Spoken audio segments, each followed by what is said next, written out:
வணக்கம், இது அரண்சை. நான் தேவா பாஸ்கர். இந்தியாவில் ஜனநாயகம் இன்னும் உயிரோடு இருக்கான்ற தலைப்புல த்ருவ் ரத்தி அப்படிங்கிற ஒரு யூடியூபர் போட்டிருக்கக்கூடிய வீடியோ சமூக வலைதளங்கள் முழுக்க ட்ரெண்ட் ஆகிட்டு இருக்கு. யார் இந்த த்ருவ் ரத்தி, அவர் என்ன வீடியோ போட்டிருக்காரு, அண்ட் இந்த வீடியோவை நாம எப்படி பாக்குறோம் அப்படின்னு அந்த வீடியோல நம்ம பார்க்க போறோம். முதல்ல ஒரு டிஸ்க்ளைமர் வந்து நான் போட விரும்புறேன். இப்போ நம்ம பேசக்கூடிய இந்த வீடியோல த்ருவ் ரத்தியோட வீடியோ ஒரு பலர் வந்து கமெண்ட்ல கேட்கலாம் நம்ம பார்த்திருக்கோம். நீ பேசுறது கொஞ்சம் நிறுத்திட்டு அவரோட வீடியோவை காமின்னு சொல்லி பலர் வந்து கமெண்ட் போடுறதெல்லாம் நம்ம பார்த்துட்டே இருக்கோம். மற்றவங்களுடைய வீடியோவை நம்ம இங்க போடுறது கிடையாது, அதுல காப்பிரைட் இஷ்யூஸ்லாம் வரும். அந்த வீடியோல நம்மளோட ஒப்பீனியன் என்ன அப்படின்னு தெரிவிக்கிறது தான் இந்த வீடியோவினுடைய நோக்கம். ஸோ அதை எதிர்பார்த்து வரக்கூடிய நபர்கள் யாரும் இந்த வீடியோவை பார்க்க வேணாம். த்ருவ் ரத்தியோட பேஜ்ல அவர் போட்டிருக்கக்கூடிய அந்த வீடியோ இருக்குது, டிக்டேட்டர் அப்படின்ற தலைப்புல மோடியினுடைய புகைப்படத்தை வச்சு அவர் போட்டிருக்கக்கூடிய லாஸ்டா பதிவேற்றம் செஞ்சிருக்கக்கூடிய வீடியோ பத்தி தான் நம்ம ரிவ்யூ பண்ண போறோம். ஸோ யாருக்கெல்லாம் அவரோட வீடியோ பார்க்கணும் டேரக்டா போய் அங்க பாத்துருங்க. அந்த வீடியோ முழுக்க முழுக்க ஹிந்தியில இருக்கும் அண்ட் நம்ம சப்டைட்டில்ஸ் பார்த்து தான் நம்மளும் புரிஞ்சுக்கிட்டோம். ஸோ அந்த வீடியோவை நம்ம எப்படி பார்க்கறோம், அதுல அவர் சொல்ல தவறிய விஷயங்கள் என்ன, அண்ட் இந்த ஒட்டுமொத்தமாக அவர் பேசக்கூடிய இந்த டாபிக் தலைப்பு இதெல்லாம் எதை நமக்கு சுட்டி காட்டுது அப்படின்றத அந்த வீடியோல நம்ம பார்க்க இருக்கிறோம். ஸோ இதுதான் அந்த டிஸ்க்ளைமர். முதல்ல த்ருவ் ரத்தி யார் அப்படின்னா ரொம்ப எளிமையா நம்ம புரிஞ்சுக்கணும்னா, நம்ம தமிழ்நாட்டில் மதன் கௌரி அப்படிங்கிற யூடியூபரை ஆல்மோஸ்ட் எல்லாருக்குமே தெரிஞ்சிருக்கும். ரொம்ப ஒரு ஏர்லி பேர்டா அவர் வந்து யூடியூபை கையாண்ட ஒரு நபர். முன்னாடில இருந்து தொடர்ச்சியாக கன்சிஸ்டண்டா வீடியோஸ் போட்டிருக்கக்கூடிய ஒரு நபர். குறிப்பாக பல செய்திகளை வந்து அவர் தருவார். வேர்ல்ட் நியூஸ், இங்க இருக்கக்கூடிய நியூஸ், லோக்கல் நடக்கக்கூடிய நியூஸ், இது எல்லாத்தையும் படிச்ச மக்களுக்கு ஈஸியா கன்வே பண்ணக்கூடிய ஒரு நபர் தான் நம்ம மதன் கௌரி. அந்த மாதிரி இந்திய அளவில் அறியப்பட்ட ஒரு நபராக தான் த்ருவ் ரத்தி இருக்காரு. கிட்டத்தட்ட 2 கோடி பார்வையாளர்கள் அவர் இருக்காங்க, 2 கோடி சப்ஸ்கிரைபர்ஸ் இருக்காங்க. இந்த லாஸ்டா அவர் போட்டிருக்கக்கூடிய இந்த வீடியோ, இந்தியாவில் இன்னும் ஜனநாயகம் இருக்கான்னு சொல்லி பிரதமர் நரேந்திர மோடியினுடைய புகைப்படத்தை வச்சு அவர் போட்டிருக்கக்கூடிய வீடியோ, அந்த வீடியோக்கு இப்போ வரைக்கும் கிட்டத்தட்ட ஒரு 58 லட்சம் பேர் பார்த்திருக்காங்க. அந்த வீடியோல அவர் என்ன தெரிவிச்சிருக்காரு, என்ன கருத்தை சொல்லியிருக்காரு அப்படின்னு சொல்லி பாத்தீங்க அப்படின்னா, இவ்வளவு நாட்களாக நம்ம தொடர்ச்சியாக பேசிட்டு இருக்கக்கூடிய விஷயம், எப்படி பாஜக சிஸ்டமிக்கா இந்தியாவினுடைய அனைத்து ஜனநாயக விழுமியங்களையும் எப்படி முழுங்கிருக்காங்க. ரொம்ப சிம்பிளா எல்லா ஆஸ்பெக்ட்ஸும் அவர் வந்து டச் பண்ணியிருக்காரு. எலக்டோரல் பாண்ட்ஸ், இப்போ ரீசெண்டா வந்த ஜட்மெண்ட்ல இருந்து எப்படி இடி சிபிஐ அவங்க பயன்படுத்துறாங்க. இப்போ சண்டிகர் மேயர் எலெக்ஷன்ல பார்த்தோம், இன்னைக்கு பேருக்கு எலெக்ஷன் நடக்குது. எலெக்ஷன் நடந்து முடிஞ்ச அப்புறம் ஆப்வியஸா அங்க ஆம் ஆத்மியினுடைய வேட்பாளர் ஜெயிக்க இருக்காரு, மேயராக தேர்வு செய்யப்பட இருக்காரு. ஆனா அந்த இடத்துல எப்படி அதை செல்லாத ஓட்டுகளாக மாத்தி பிரிசைடிங் ஆஃபீஸர் உட்கார்ந்து அதற்கு எதிரான வேலைகளை செஞ்சுட்டு இருக்காரு.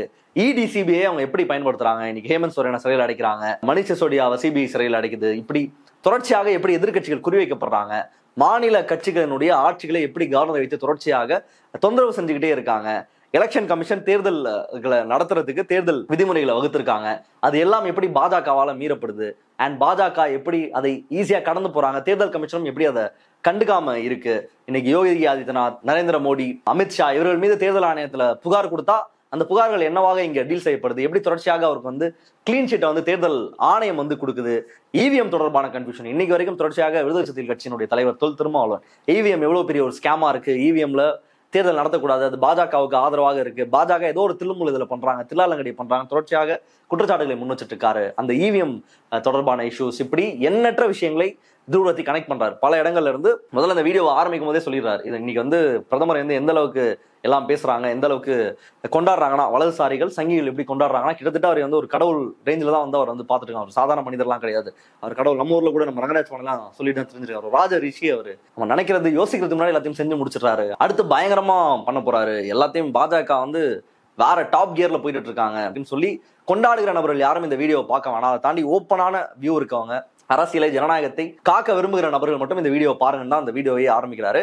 அண்ட் இந்தியாவை வந்து ஒரு நார்த் கொரியா கூட, ஒரு ரஷ்யா கூட ஒப்பிடுறாரு. ஒப்பிட்டு எப்படி அங்கேயும் ஜனநாயகம்ன்ற பேர்ல, டெமோக்ரஸின்ற பேர்ல, மக்களாட்சின்ற பேர்ல அவங்க எப்படி ஒரு சர்வாதிகார ஆட்சியை நடத்திட்டு இருக்காங்க, அதை நோக்கி எப்படி இந்தியா நகர்ந்துட்டு இருக்கு. இன்னைக்கு வந்து நம்ம வாக்கு செலுத்துறோம், தேர்வு செய்யறோம் அப்படின்ற வகையில நம்ம இன்னைக்கு மக்களாட்சி காப்பாற்றப்படுது, நம்ம போய் ஓட்டு போடுறதுனால மக்களாட்சி காப்பாற்றப்படுதுன்னு நீங்க எல்லாரும் ஒரு மாயில இருக்கீங்க. அப்படி கிடையாது. அதை தாண்டி நீங்க ஓட்டு போட்டாலும் பிரிசைடிங் ஆஃபீஸர் ஒருத்தரா இருக்காரு, அவர் வந்து டைரக்டா பாஜக எலெக்ட் பண்றாரு. இல்ல இவிஎம் மிஷின்ஸ்ல ஏதாவது ஒரு கோளாறு நடக்குது, இல்ல அப்படிலாம் ஜெயிக்கலாம், அடுத்து வேற ஒரு வழிகளை கைப்பற்றுறாங்க. அவங்களுக்கு எவ்வளவு பணம் வருது, எவ்வளவு சோர்சஸ் மூலமாக பணம் வருது. இன்னைக்கு எலக்டோரல் பாண்ட் மூலமா கிட்டத்தட்ட 16,000 கோடி அவங்களுக்கு அவங்க கிட்ட வருது. மற்ற கட்சி காங்கிரஸ்க்கு 1,500 கோடி இருக்கு, இவங்களுக்கு 16,000 கோடி இருக்கு. மற்ற கட்சிகள் எல்லாமே இங்க அவங்க எதிர்த்து கம்பீட்டே பண்ண முடியாத அளவுக்கு அவர்களுக்கு பணம் வந்து குவியுது. சரி, இது மட்டும் தான் அப்படின்னா, எலக்ட்ரல் ட்ரஸ்ட்ல 335 கோடி வருது. தொடர்ச்சியாக பல்வேறு கம்பெனிஸை மிரட்டி பணம் பறிச்சிருக்காங்க. எந்தெந்த கம்பெனிலாம் பணம் கொடுக்கலையோ அந்த கம்பெனிலாம் போய் மிரட்டுறாங்க. 95% எதிர்கட்சியினர் மீது இடி மூலமாக ரைட் போகுது. அந்த 95% வழக்குகள் வந்து எதிர்கட்சிகள் மீது மட்டுமே போடப்பட்டிருக்கு. அங்க இருந்து யாராவது பாஜகவுக்கு வந்துட்டாங்க அப்படின்னா உடனடியாக அவங்களுக்கு கிளீன் ஷீட் கொடுத்துறாங்க. இன்னைக்கு ஹிமந்தா பிஸ்வா சர்மா, அசாமினுடைய முதல்வராக இருக்கக்கூடிய ஹிமந்தா பிஸ்வா சர்மா அவர் முன்னாடி காங்கிரஸ்ல இருந்தாரு. காங்கிரஸ் இருக்கும்போது அவர் மீது வழக்கு பதிவு செய்யப்படுது. அதுக்கப்புறம் அவர் பாஜக சேர்ந்து இன்னைக்கு வந்து பாஜக முதலமைச்சர் ஆயிட்டாரு. சுவேந்து அதிகாரி திரிணாமுல் காங்கிரஸ்ல அவர் வந்து மம்தா பானர்ஜியோட ஒரு க்ளோசஸ்ட் அசோசியேட்டா இருந்தாரு. அப்போ அவர் இருந்தப்போ அவர் மீது பல்வேறு வழக்குகள் போடப்பட்டது. அவர் பாஜக வந்த அப்புறம் அவருக்கு உடனே கிளீன் சிட் கொடுக்கப்படுது. அவர் ஒரு முக்கியமான ஆளாக பாஜக மாறுறாரு. இன்னைக்கு தமிழ்நாட்டில் அப்படிதான் செந்தில் பாலாஜி வச்சு ட்ரை பண்ணாங்க, எப்படியாவது திமுக கலந்து உடச்சி அவரை பாஜக பக்கம் கொண்டு போகணுன்ற முயற்சியில் இறங்கினாங்க. ஸோ இப்படி எல்லா விஷயத்தையும் அவர் கனெக்ட் பண்ணியிருக்காரு. கனெக்ட் பண்ணி இந்தியாவில் ஜனநாயகம் அப்படின்ற ஒண்ணு இருக்கா இல்லையா, இல்ல ஜனநாயகம் எவ்வளவு டேஞ்சரான ஒரு ஜோன்ல இருக்கு அப்படின்ற கருத்தை வந்து முன் வச்சிருக்காரு. ஸோ இது எல்லாருமே பேசக்கூடிய ஒரு வீடியோ தானே, இன்னைக்கு எல்லாருமே இதை பேசிருக்கோம். இப்ப நம்ம அரண்சே எடுத்தா அவர் பேசுற அந்த 29 நிமிஷ வீடியோல என்னென்னலாம் பேசியிருக்காங்களோ அது எல்லாத்த பத்தியும் நம்ம விலாவாரியா பேசியிருக்கோம். பல்வேறு ஷோஸ்ல பல்வேறு இஷ்யூஸ் எல்லாத்தையுமே நம்ம கவர் பண்ணி அதை ரொம்ப டீட்டெயிலாவே நம்ம பேசியிருக்கோம். அப்போ துருவரத்தியனுடைய வீடியோவை எடுத்து பேசுறதுக்கான காரணம் என்ன அப்படின்ற கேள்வி கூட பலருக்கு எழலாம். இதனுடைய காரணம் என்ன அப்படின்னா, இவர் பேசுறது அப்படின்றது ரொம்ப இம்பார்ட்டன்ட், ரொம்ப முக்கியம்னு வந்து நம்ம கருதுறோம். ஏன்னா இவருக்கான ஃபாலோவர்ஸ் அப்படின்றது ஒரு பெரிய ஃபாலோவர்ஸ் இருக்காங்க, ஒரு 2 கோடி ஃபாலோவர்ஸ் இருக்காங்க.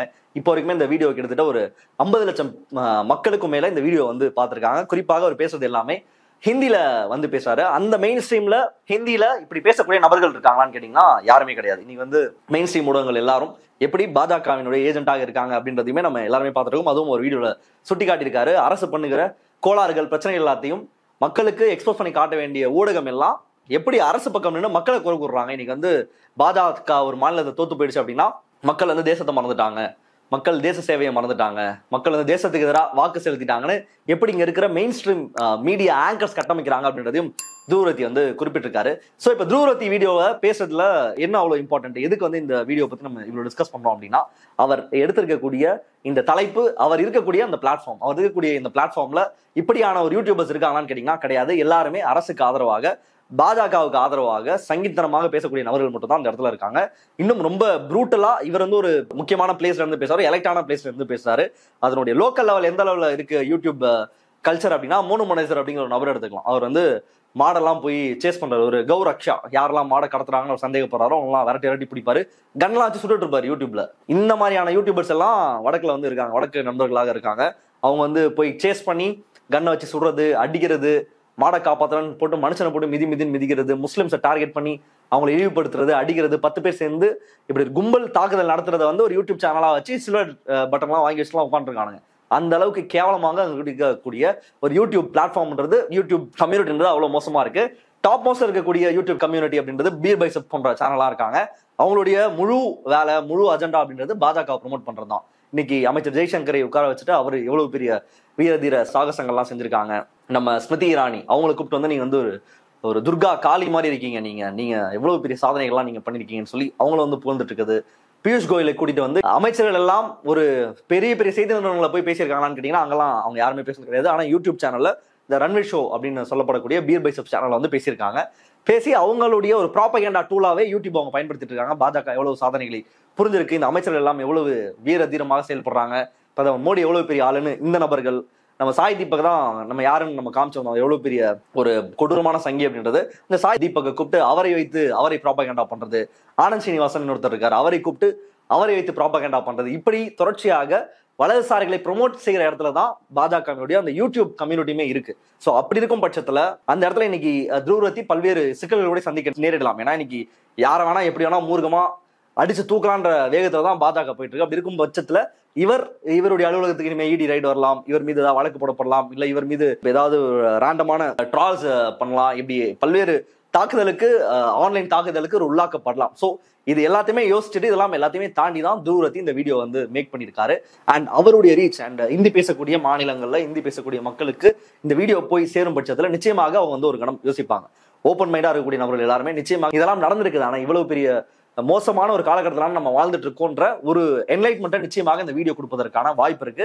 அதனாலதான் இந்த வீடியோ ரொம்ப முக்கியமான வீடியோ நம்ம பாக்குறோம். இப்போ வரைக்குமே இந்த வீடியோ கிட்டத்தட்ட ஒரு 50 லட்சம் பேர்கிட்ட பார்த்திருக்காங்க. அண்ட் எல்லாமே இதுல கவர் பண்ணிட்டாரா, துருவரத்தினுடைய வீடியோல எல்லா ஆஸ்பெக்ட்ஸும் கவர் செய்யப்பட்டிருக்கா, அந்த டிக்டேட்டர்ஷிப் நோக்கி நம்ம இந்தியா போயிட்டு ஒரு சர்வாதிகாரத்தை நோக்கி இந்தியா சென்று கொண்டிருக்கின்றதை துருவரத்தி வந்து குறிப்பிட்டிருக்காரு. அதுல எல்லாத்தையுமே கவர் பண்ணிட்டாரான்னு கேட்டீங்கன்னா ஒரு முக்கியமான விஷயத்த அவர் கவர் பண்ண மிஸ் பண்ணிட்டாருன்றதான் நம்மளுடைய பார்வை. அவர் வந்து டெக்னிக்கலா என்னென்ன வேலையை பாஜக செஞ்சிருக்கு, இடிய சிபிஐ அவங்களுடைய ஏவல் ஆட்களாக பயன்படுத்துது, ஏதாவது ஒரு கோல்மால் பண்ணி எலெக்ஷன்ல ஜெயிக்க பாக்குது, எப்படியாவது எலெக்ஷன்ஸை தன்மையப்படுத்த பாக்குது, எதிர்கட்சிகளை மிரட்டுது, எதிர்கட்சிகளை இருக்கக்கூடாதுன்னு நினைக்குது, ஒரே தேசம் ஒரே பார்ட்டி தான் இருக்கணும், இப்படி ஒற்றைத்தன்மை நோக்கி பாஜக போயிட்டு இருக்கு. மாநிலங்கள்ல வேற கட்சிகள் ஆட்சியில இருந்தா, பாஜக அல்லாத கட்சிகள் இருந்தா அதை டிஸ்மாண்டில் பண்ணுவதற்கான எல்லா வேலையும் செஞ்சுட்டு இருக்கு. அப்போ இதெல்லாம் தானே பாஜக செஞ்சுட்டு இருக்குன்றது மட்டும்தான் அவர் பேசியிருக்காரு. அவர் பேச தவறிய ஒரு முக்கியமான விஷயம் அப்படின்றது இவ்வளவு நாட்களாக இங்கே ஊட்டி வளர்க்கப்பட்டிருக்கக்கூடிய வெறுப்பு பிரச்சாரம். இன்னைக்கு வந்து டைரக்டா ஆபீஸை ஹோல்ட் பண்ணிருக்கக்கூடிய நபர்கள், இன்னைக்கு எம்பி, எம்எல்ஏஸ், சீஃப் மினிஸ்டர் உட்பட, ஹோம் மினிஸ்டர் உட்பட பலரும் இன்னைக்கு நேரடியாக இஸ்லாமிய வெறுப்பு கருத்துக்களை, மத சிறுபான்மையினர் வெறுப்பு கருத்துக்களை நேரடியாக பேசுறாங்க. இதெல்லாம் வந்து இதுக்கு முன்னாடி இருந்ததே கிடையாது. கடந்த 10 ஆண்டுகளுக்கு முன்னாடி இப்படிலாம் இருந்துச்சான்னு கேட்டீங்கன்னா அப்படிலாம் கிடையவே கிடையாது. ஆபீஸ்ல இருக்கக்கூடிய ஒரு நபர்கள், ஒரு போர்ட்போலியோ வச்சிருக்கக்கூடிய நபர்கள் யாரும் நேரடியாக ஒரு சமுதாயத்தையோ ஒரு ஜாதியோ நேரடியாக இழிவுபடுத்தலாம் பேச முடியாது. இன்னைக்கு பாராளுமன்றத்துல நேரடியாக ரமேஷ் பிதுரி ஒரு இஸ்லாமிய எம்பிய அவ்வளவு கொச்சையாக ஆத்தங்கவாதி அப்படி இப்படின்னு மிக மோசமாக இழிவாக பேசியிருக்காரு. நேரடியாக யோகி ஆதித்யநாத் வந்து இஸ்லாமியர்கள் குறித்து வெறுப்பான கருத்துக்களை பிரச்சாரத்துல வந்து பயன்படுத்தியிருக்காரு. எம்பி பிரக்யா சிங் தாக்கூர் இஸ்லாமியர்களுக்கு எதிராக வன்மமான கருத்தை நேரடியாக தெரிவிச்சிருக்காங்க. பாஜகவினுடைய அதிகாரப்பூர்வமான பேச்சாளர் நுபுர் சர்மா டைரக்டா ஒரு நியூஸ் ரூம்ல, டிவி ஸ்டுடியோல உட்கார்ந்து இஸ்லாமிய வெறுப்பு கருத்துக்களை பேசியிருக்காங்க. நேரடியாக இஸ்லாமியர்களை குறிவைத்து நடக்கக்கூடிய தாக்குதல்கள் அப்படின்றது மிக கொடூரமாக நடந்திருக்கு. கிறிஸ்தவர்களை நோக்கி நடத்தக்கூடிய தாக்குதல் அதுவும் ஒரு பக்கம் தொடர்ச்சியாக நடந்து கொண்டே இருக்கு. இன்னைக்கு வந்து புல்டோசர் கலாச்சாரம் அப்படின்ற ஒரு கலாச்சாரத்தை கொண்டு வந்து இடித்து தள்ளிட்டு இருக்காங்க. அது வந்து வெறும் இஸ்லாமியர்களோட வீடு மட்டும் கிடையாது, அரசியலமைப்பு சட்டத்தையும் நேரடியாக புல்டோசரை வச்சு இடித்து தள்ளிட்டு இருக்காங்க. இந்த முக்கியமான டாபிக் இன்னைக்கு வந்து எவ்வளவு சகிப்புத்தன்மை அப்படின்றது எவ்வளவு மோசமாக சுருங்கிட்டே போயிட்டு இருக்கு. எதையுமே நம்ம வந்து ஒரு அட்ஜஸ்ட் பண்ணிக்கவே மாட்டோம், ஏற்றுக்கொள்ளவே மாட்டோம். ஒரு மாற்று கருத்து, மாற்று சிந்தனை, ஒரு மாற்று மதம் அப்படின்ற எந்த ஒரு சகிப்புத்தன்மையுமே இல்லாம, ஒண்ணு நீ என்னோட மதமா இருக்கணும், நான் பேசுறத பேசணும், நான் சாப்பிட்றத சாப்பிடணும், நான் போடுற ட்ரெஸ்ஸை போடணும், இல்லைன்னா நீ எனக்கு விரோதி அப்படின்ற அளவுல இங்க இருக்கக்கூடிய சாமானிய மக்களையும் முசுப்பேத்துற அளவுக்கு ஒரு வெறுப்பு பிரச்சாரம் இந்தியா முழுக்க கொடூரமாக வளர்ந்து வந்திருக்கு.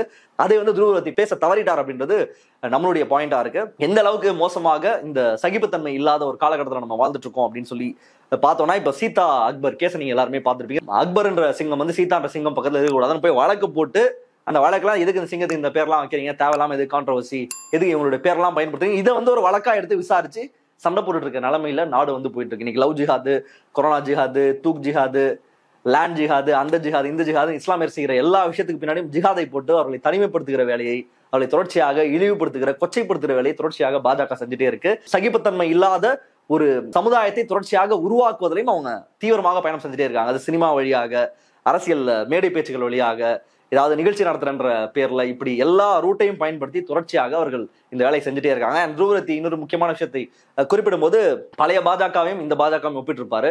வாஜ்பாய் தலைமையிலான பாஜக எப்படி இருந்துச்சு, வாஜ்பாய் என்ன பேசினாரு, இப்போ மோடி தலைமையிலான பாஜக எப்படி இருக்குன்ற ஒரு கம்பாரிசன் வச்சிருப்பாரு. அதாவது அவர் என்ன சொல்லியிருப்பாருன்னா, பெட்டரா இருந்துச்சு வாஜ்பாய் தலைமையிலான பாஜக அப்படின்னு. அதை வந்து நம்ம நிச்சயமாக ஏற்கல. ஏன்னா பாஜகவினுடைய டிஎன்ஏ, பாஜகவினுடைய எண்ணம் அப்படின்றதே சிறுபான்மையினர்களுக்கு எதிரானதுதான், இங்க இருக்கக்கூடிய தேசத்தினுடைய சிந்தனைக்கு எதிரானதுதான்.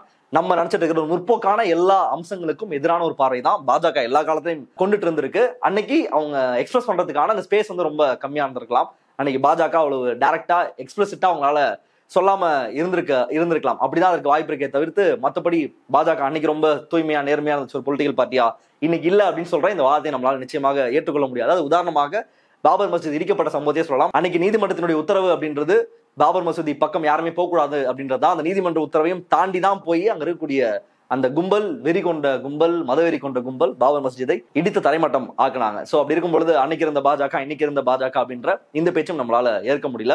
பட் அவர் பேசி இருக்கிறது அப்படின்றது ரொம்பவே முக்கியமான விஷயம். பொலிட்டிக்கலா அவர் பல்வேறு விஷயங்களை பேசக்கூடிய நபர் தான். இந்த இடத்துல பாஜக சிஸ்டமிக்கா எப்படி இந்தியாவினுடைய ஒரு முக்கியமான அம்சமான ஜனநாயகத்தை படுகொலிக்கு தள்ளி இருக்கு, எப்படி சீரழிச்சிருக்குன்றதை ரொம்ப அமேசிங்கா வந்து அவர் எக்ஸ்பிளைன் பண்ணியிருக்காரு. நிச்சயமா எல்லாருமே அந்த வீடியோவை பாருங்க. அண்ட் அவர் பேசுறதை நம்ம எப்படி புரிஞ்சுக்கணும் அப்படின்னா, நம்ம வந்து ஒரு குரூஷியலான ஒரு காலகட்டத்தில் இருக்கோம். இந்த குரூஷியல் ஜங்ஷன்ல எல்லாருமே இதை பத்தி பேசி ஆகணும். 2024 நாடாளுமன்ற தேர்தல் வர இருக்கு. இந்த 10 ஆண்டுகள்ல இவ்வளவு செட்பேக்ஸை இந்தியா பார்த்திருக்கு, இவ்வளவு அவலங்களை இந்தியா வந்து சந்திச்சிருக்கு அப்படின்றதை ஒரு சக மனிதராக வந்து எக்ஸ்பிரஸ் பண்ணியிருக்காரு. இது வந்து பரவமா மற்றபடி நம்ம ஊர்ல இருக்கிற யூடியூபர்ஸ் அதெல்லாம் பேசுவாங்களான்னு கேட்டீங்கன்னா, நமக்கு அதை பத்திலாம் நமக்கு பெரிய ஐடியா இல்லை. அவங்களுக்கு ஒரு பெரிய சப்ஸ்கிரைபர்ஸ் இருக்காங்க, ஃபாலோவர்ஸ் இருக்காங்க, அதெல்லாம் வந்து அவங்க ஈஸியா காம்ப்ரமைஸ் பண்ணிட்டு வந்து பேசுவாங்களா நமக்கு தெரியல. நம்மள ஊர்ல இருக்கிற மதன் கௌரி மாதிரியான யூடியூபர்ஸ் என்ன பேசினாங்கன்னு நம்ம பார்த்தோம். நம்ம இந்த குஜராத் ஃபைல்ஸ் அந்த டாக்குமெண்ட்ரி ரிலீஸ் ஆனப்போ எப்படி வெளிநாட்டுக்காரங்க வந்து குஜராத்தில் நடந்த விஷயம் எப்படி நம்ம பேசலாம், அது எப்படி இந்தியாவை வந்து விட்டு கொடுக்குறது இல்லையா வீடியோ போட்டிருந்தாரு. ஸோ இந்த மாதிரியான மதன் கௌரி மாதிரி இழப்பதற்கு நிறைய இருக்கக்கூடிய ஒரு யூடியூபர் தான் துருவரத்தி. அவர் வந்து இந்த விஷயத்தை பேசியிருக்குது அப்படின்றது நிச்சயமாகவே ஒரு வரவேற்கத்தக்க ஒரு விஷயம். எல்லாரும் அந்த வீடியோ பாருங்க, உங்களுடைய ஒப்பீனியன் என்ன அப்படின்றதையும் இந்த வீடியோக்கு கமெண்ட் பண்ணுங்க. மற்ற நிகழ்ச்சி சந்திப்போம். நன்றி, வணக்கம். அரண்சை நண்பர்களுக்கு வணக்கம். அரண்சை ஊடகம் சுயேட்சையாக இயங்குவதற்காகவே உருவாக்கப்பட்டது. நாம் செய்கிற வேலை உண்மையிலேயே மக்களுக்காக செய்கிறோம் என்பதை நீங்கள் நம்பினால், வாய்ப்பு இருந்தால் இந்த ரேசர் பே QR கோடுக்குள்ளே நீங்கள் அதை ஸ்கேன் பண்ணி எங்களுக்கு உங்களால் இயன்றதை விருப்பம் இருந்தால் ஆதரவு தெரிவிக்கலாம்.